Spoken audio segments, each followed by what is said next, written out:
And again, it's not just the MAGA people who are being idiots.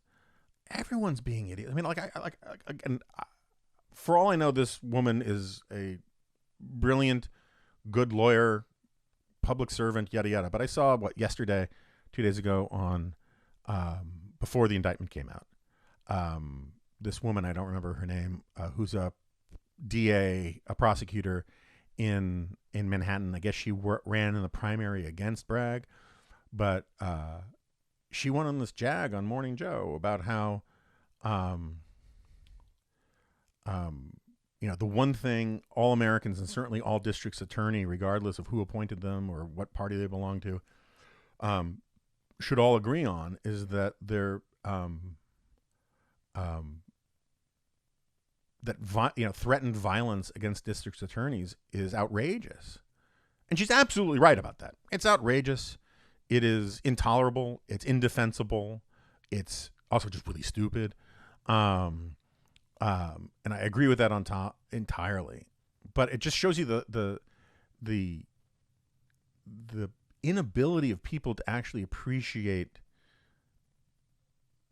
terms and labels that clarify and explain things in their correct manner. I mean, she went on and she said, I actually wrote it down, or at least I wrote down the phrase, it is the definition of authoritarianism to allow violence mobs be threatened against district attorneys or something like that, right? But she said it was the definition of authoritarianism.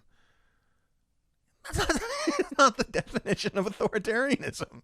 I mean, mob violence, stochastic, stochastic is coming out all over the place these days. It's driving me crazy. I tweeted this morning that the sudden spike in the use of stochastic is just so friggin' random. The joke being that stochastic means random. Anyway, random jackasses or mobs encouraged and incited by jackasses, that's not authoritarianism. I mean, it's bad. It's wrong. But Donald Trump isn't president of the United States. It's not like he sent, if it would be authoritarianism if the president or the government sent police after district attorney for doing something wrong. But, bomb threats and that kind of thing is not authoritarianism. But it's like people want to say things are bad and they don't know how to say things are bad that don't jibe with the normal narrative and the normal script. It's like this Israel thing. Now, I disagree a little bit with my friend John Podhoretz about this stuff. I think what Bibi Netanyahu did in proposing that reform to the Supreme Court was politically stupid. Just simply put, politically stupid. You don't do something like that. Just so in case people don't know what I'm talking about, he proposed basically taking out career civil servants people as essentially prosecutors or head legal advisors to government departments and put in political people instead. And he proposed basically scrapping and replacing the existing Supreme Court and taking away its jurisdiction over all sorts of things that Parliament does. And it was a big, bold move. I agree entirely with Pod and other critics, and probably even Bibi Netanyahu, that the way the Supreme Court in Israel is run is a mess, and that it needs to be reformed. But you don't do something like that in a system that has no checks and balances, right? Israel doesn't have a constitution. It has one legislative body, right? Just the Knesset. It's not even bicameral. It's because it's parliamentary. The prime minister is the head of state.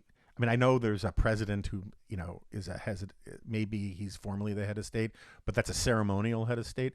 The guy who runs the government and runs everything essentially is the prime minister. And as I talked about with John, this has to do with how Israel started and all that kind of stuff. Anyway, I didn't mean to get down this far into the rabbit hole.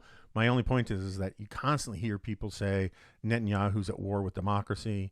Netanyahu is trying to repeal democracy and all of that. And it's just wrong, factually, nomenclaturally, terminologically wrong. What Bibi is proposing is a bad idea because he wants more democracy. And, I have the benefit of being consistent about this for 30 years. How many times have you heard me say, pure democracy is simply the theory that says 51% of the people can pee in the cornflakes of 49% of the people.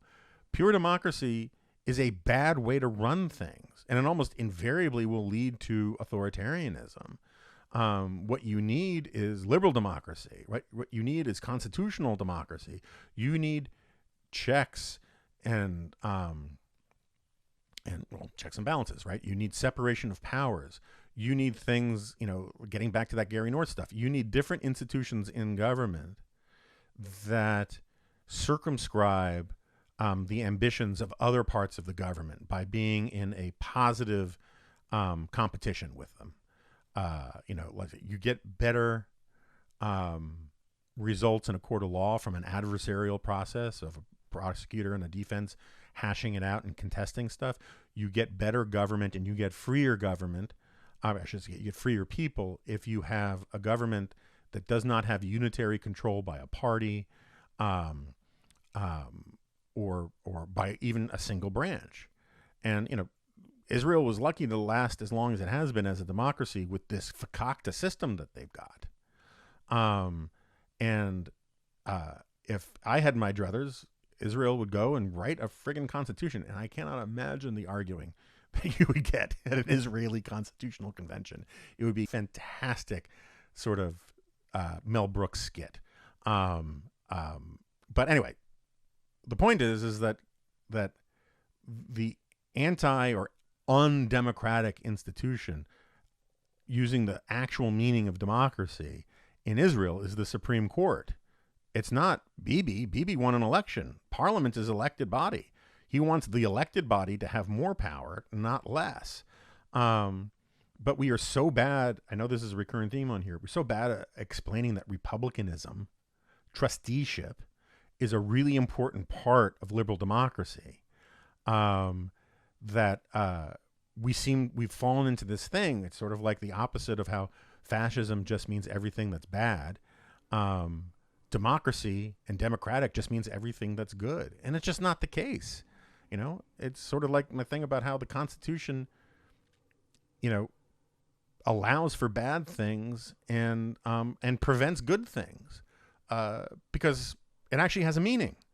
And if you want the good things that are prevented by the Constitution, you have to do them in a way that the Constitution will allow, or you have to change the Constitution. And there's an enormous number of people who don't like this. It's this politics is the crow flies thing that sneaks into everything, that, we should just have our way. We should just be able to do what we want to do. So anyway, you're going to hear 1,000 times, 10,000 times, if you're paying attention to the news, which I'm not sure you should be right now, certainly not TV news. You're going to hear over and over and over and over again how this is unprecedented. It is, to indict a sitting president or a former president, how this is a norm that lasted 230 years and it's gone. True enough. I don't like it. Again, I'm opposed to what Bragg is doing. But I also think he should follow the law, right? And I think that Trump did enough things that are colorably, one could argue, are against the law, that you don't have to bootstrap this weird thing about breaking a misdemeanor crime in New York to commit a federal crime that passed the statute of limitations, yada, yada, yada. You don't have to do all of this stuff. I do think unless you're doing it for political reasons, and I think Bragg is doing it for political reasons. Some fancy lawyer on CNN, criticized me for saying that I thought what Bragg was doing was political. I honestly can't see the argument that it's not political. I've heard it. I've heard people make it, and a lot of the time it just boils down to these assertions about what a good guy Bragg is. Our friends at the Bulwark, they make these arguments about how, which I agree with in part, right? I believe Trump deserves all this crap. Trump deserves, as a personal matter, as a matter of karma, pretty much anything in the realm of the foreseeable, any bad fortune he deserves to one extent or another. But that is not a reason to sort of turn the law into this weird Rube Goldberg machine. No relation. But anyway, so like you're going to hear this over and over and over and over and over again about how it's violating this 230-year-old norm and how outraged these people who had no problem with Trump violating norms all the time, including now, how outraged they are that this norm got broken. And look, I should have T-shirts made on this, this thing that I used to talk about with Crowdhammer all the time. I wrote about it for 7 years now. The second Trump came down the escalator, which Trump, I guess, now calls the golden escalator. The second Trump threw his hat in the ring, such as it is, I was like, look, this is going to end in tears no matter what. So we might as well do the right thing. And a lot of people chose a different course of action. Some people got very rich and famous choosing a different course of action. I did fine. I lost some friendships, lost some opportunities, but I also gained some really great opportunities and made some new friendships. This is not a self-pity thing. I own my anger and resentment towards people who knowingly did the wrong thing, for either out of some misguided theory that their job was simply to be the voice of their biggest fans, or because they just wanted to be on TV a lot more, or they didn't want to lose their radio shows, all that kind of stuff. I have my resentments towards these people. They've gone down in my esteem, and it's very difficult for me to see how they'll come back up in it. But this is not about my own sour grapes thing. I'm fine, and I'm generally at peace with the world that we're in terms of how it relates to me. Very happy about the dispatch, all that. The point is like this thing is going to end in tears no matter what. And I think we passed the point of tears already. I think January 6th was the point of tears. I think we had lots of moments in Trump's presidency that proved that this thing was going to end badly, or at least that we hit the point of tears. The problem is that there's some people who still don't want it to end. They want to keep this friggin' guy around. It's like a death wish. And I don't mean a death wish in terms of violence. I mean a death wish in terms of the party, in terms of conservatism. I'm not going to say the country, because I think the country is stronger than all these people on both sides of the aisle getting their panties in a bunch about all this stuff. Like, this isn't the end of the rule of law. This won't destroy America. Trump is not the friggin' Joan of Arc of the American people. None of that stuff is true. But if you're really upset about the violation of norms, if you really think that violating, long-standing norms in American life, like, I don't know, the peaceful transfer of power, that seems like a norm to be upset when it gets violated. But if you're actually going to claim that and want me to believe that you really care about the violation of norms, precedents, traditions, civility, the end of civility, all these sorts of things, maybe you should have expected that some of these norms would fall by the wayside when you backed a corrupt, spiritually and morally deformed grifter and con man to be the presidential nominee of the Republican Party. Maybe, a guy who made it abundantly clear he didn't really know what he was talking about. A guy who cheated business partners and friends and bragged about it in his own books. A guy who pretended to be a press agent so he could talk about how good his boss, i.e. himself, was good in bed. A guy who is essentially like a product of the Truman Show gone awry. There was this character. There was this great TV show that Fox didn't give enough time to, called Prophet, about this dude who was basically raised inside of a refrigerator box, and all he could do was watch TV, and he was a sociopath. That was Donald Trump, and it was obvious it was Donald Trump.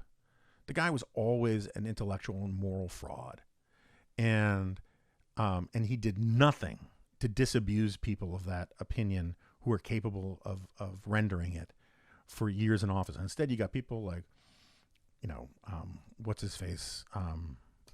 Roger Kimball, New Criterion, talking about he was a man of great character, and David Horowitz, fighting with me about whether he was a man of great character. Trump has the most debased, deformed character of almost any public figure of our lifetimes. And when you put that guy in power, when you put a narcissist of that magnitude in power, he's going to behave in ways that violate norms. And one of the things you get when you put someone like that in office is that you are going to encourage a bunch of other people to violate norms in response. And so, again, this gets to the karma thing. I absolutely wish Bragg wasn't doing this. I absolutely want to follow the rule of law. But Donald Trump invited all of this upon himself. He deserves whatever misfortune he gets. Part of the way I think about it is I'm an opponent of animal rights. I think it's just the wrong way to think about things, but I think everybody knows I'm a crazy pro-animal guy. I don't like hunting. I'm not for banning it or any of that kind of stuff, but I don't like hunting. I love dogs. I'll admit it. I love cats. I like animals. But I don't think they have rights. I do think humans have obligations to treat them humanely, to be decent, and if you're going to eat them, to do it in a way that is as uncruel as possible. And the only reason I bring that up is that that's sort of how I view this situation. I think that Trump has, as far as I'm concerned, as a matter of karma, I don't care about his rights, right? But I have an obligation as a citizen of the country to care about the integrity of the system. And so I want him afforded the best defense. I would prefer that this case not be brought. But I will not weep if he's found guilty. I will worry about, the way a lot of hotheads and crazy cultists will respond to the image of him in a jumpsuit and that kind of thing. But he has visited so much misfortune on people. He enjoys the suffering of his political enemies. He's a coward in so many moral and profound ways. And I think if he thought he could get away with it, he would have suspended the Constitution and stayed president for life.